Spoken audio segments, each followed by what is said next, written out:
Hello lads and lasses, and welcome to another episode of Prehistory Profile. Today I would like to wish you all a happy St. George's Day. If you've been following my community posts, you will already know that I celebrate the saint days, those being St. Andrew's Day, St. Patrick's Day, St. David's Day, and St. George's Day. Now I'm an Englishman, as you can probably tell with my accent, and of course the way I speak, which means today is, well, it's my day. I quite enjoy the idea of making Prehistory Profiles for special days like this, so I might do more. Maybe a 4th of July one. I'm playing around with that idea, but we'll see. Anyway, today I thought it would be fitting to pick an English animal for the English Day, and who better than the first dinosaur ever named. This is Prehistory Profile, Megalosaurus. The story of Megalosaurus begins in the 17th century with the discovery of a fossilised bone in a limestone quarry near Stonesfield, Oxfordshire, England in 1676.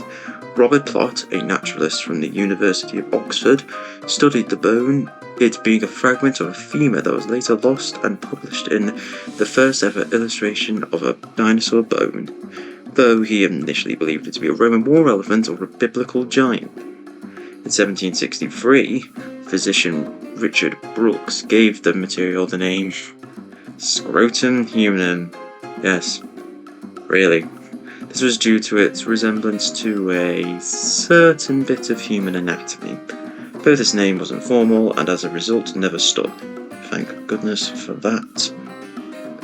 It was then in 1817 that the geologist William Buckland, alongside French anatomist Georges Cuvier, examined the femur alongside other fossil material, including the iconic jawbone designated as OUMNH-J13505.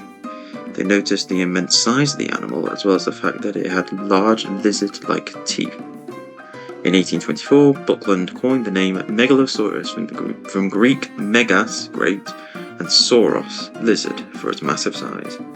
Later on, in 1827, Gideon Mantell, who would later on discover Iguanodon, gave the animal the full name of Megalosaurus bucklandi in honour of Buckland.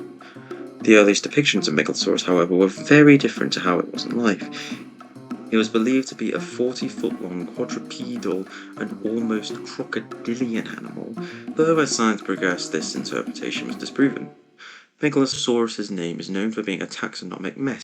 For over a century, it was a wastebasket taxon. Oh my god, you have no idea how many takes that took. With unrelated theropod bones worldwide mislabeled as Megalosaurus species, names like Megalosaurus horridus for spiky fossils or Megalosaurus hungaricus were assigned due to limited fossil knowledge. Modern studies, like the analysis by Roger Benson in 2010, clarified that M. bucklandi is only from Oxfordshire, reassigning others like M. horridus to other animals. Megalosaurus lived in prehistoric Oxfordshire in the Bathonian stage of the Middle Jurassic, 168 to 165 million years ago. It has been measured to be about 6 to 7 meters in length, 20 to 23 feet, but could possibly grow up to 9 meters, 30 feet. It's also estimated to be about 2 to 2.5 meters, 6.5 to 8.2 feet in height. No complete skull for Megalosaurus has been discovered, leaving it open to interpretation, though it has been measured to be about 80 to 100 centimeters long. Other assumptions can be made based on its relatives. 4 other megalosaurids, Eustriptospondylus, Duriovenata, Dubrilosaurus, and Torvosaurus, all contain preserved premaxilla, the front upper jaw. This shows that these 4 had, 4 premaxillary teeth. The consistency of this count of teeth in Megalosaurus would likely apply to Megalosaurus itself, and since the premaxilla is on both sides, that should count towards 8 teeth. Using this logic, it can also be inferred that the animal possessed 26 maxillary teeth and estimated 28 dentary teeth, all counting towards 62 teeth.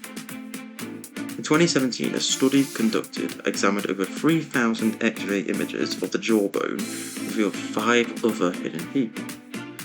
Megalosaurus had strong, robust legs alongside relatively short but also strong and muscular arms that likely had 3 fingers and measured roughly 62 to 67 centimeters from shoulder to fingertip. This would have been good for grasping prey alongside its flexible neck, allowing it to bite more efficiently and hunt better.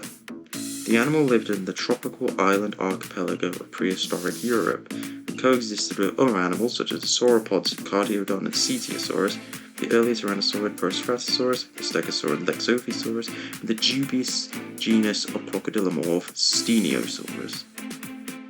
As for pop culture, Megalosaurus is surprisingly not that prevalent despite being the first dinosaur ever named.